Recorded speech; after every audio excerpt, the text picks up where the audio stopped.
All right, let's dive into one of the most interesting and honestly most powerful features in the Rust programming language, phantom data.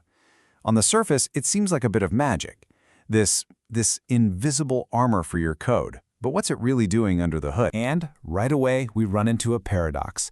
This thing, phantom data, seems to do absolutely nothing, and yet it does everything. It's at the very heart of Rust's entire philosophy of safety and performance, but it operates on a principle that just sounds totally contradictory. How can something be both completely useless and unbelievably powerful at the same time? Well, stick with me because we're about to pull back the curtain on this mystery. The secret sauce here? It's all about when it does its work. You see, when your program is actually running, phantom data's gone, vanished. It takes up zero memory, it uses zero CPU cycles, nothing. But at compile time, that critical phase when your code is being checked for mistakes, that's when phantom data does all its heavy lifting.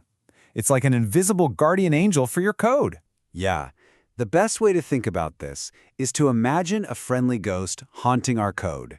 You know, you can't see it, you can't touch it, but its presence completely changes the rules of the world it inhabits. It's there to make sure everything stays safe and sound. So what is this ghost, technically speaking? Phantom data is what's called a marker type. It holds no data. Instead, it's basically a message, a contract that you make with the Rust compiler. You're tapping the compiler on the shoulder and saying, hey, I know you don't see a value of type T anywhere in here, but I need you to treat this structure as if it's connected to T. And that little contract, that's where all the power comes from. Okay, so it's a clever compiler trick. But why should you care?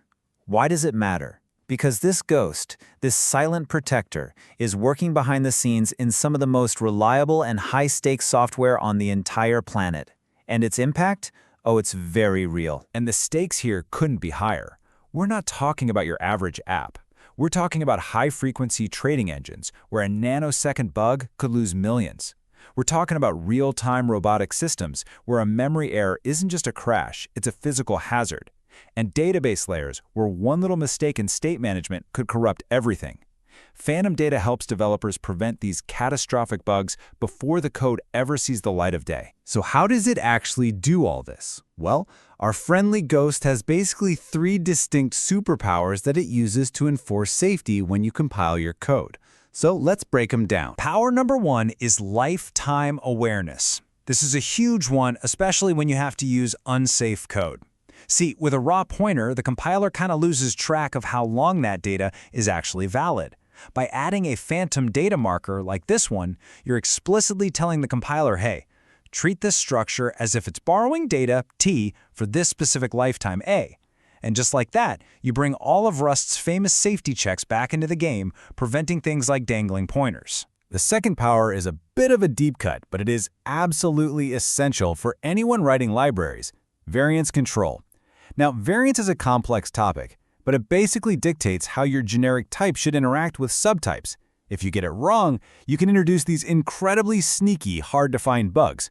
Phantom data gives developers fine-grained control to tell the compiler exactly how their type should behave, which is critical for writing robust code, especially with async or when you're talking to other languages. And power number three, well, this might be the coolest one, creating zero-sized marker types. You can define types that represent a state or a role or a permission, like connected or read-only. These types have no data. They disappear completely at runtime. But at compile time, they let you build incredible state machines right into your type system, making it so that invalid operations are literally impossible to compile. Now, this idea, encoding state directly into the type system, it's more than just a cool theory. It's a really powerful pattern for just wiping out entire classes of bugs. Let's see exactly how that works in practice. It's a pattern called the typestate pattern. Instead of tracking an object's state with some Boolean or enum, we use the object's type itself to represent its state. And phantom data? That's the magic ingredient that makes this whole thing possible. Okay, so imagine a network socket. We start by creating a socket, but it's a socket disconnected. That disconnected part is our zero-sized marker. Now, from this state, the only thing you're allowed to do is call the .connect method. And here's the brilliant part. The .connect method doesn't just flip a switch, it consumes the old disconnected socket entirely, and it returns a brand new type, a socket connected. And only on this new type does the .send method even exist. So what happens if a programmer makes a mistake? What if they try to send data before connecting? They don't get a silent failure or a crash in production. They get this: a loud, clear, impossible-to-ignore compiler error. The bug isn't just caught, it's prevented. The invalid program is impossible to even build. That's a guarantee, not a suggestion. And this isn't just some niche trick for network code.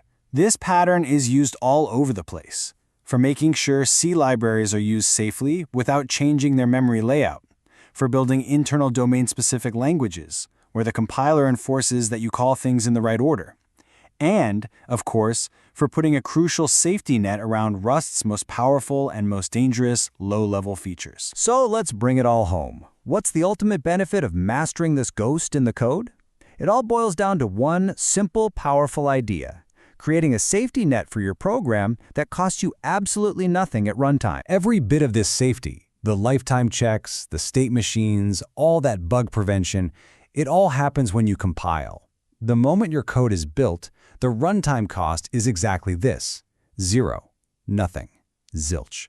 The ghost does its job, and then it vanishes without a trace. So you see, phantom data isn't just a clever feature. It's really a philosophy. It's the embodiment of Rust's promise to help you create software that is not only fast, but fundamentally correct by design. It's a contract you make with the compiler to turn what would have been a production disaster into a simple, fixable error before you ever even ship your code. So I'll leave you with this question to think about. Look at the code you work with every day. All those if statements, the state checks, the defensive programming. How many of those could just disappear?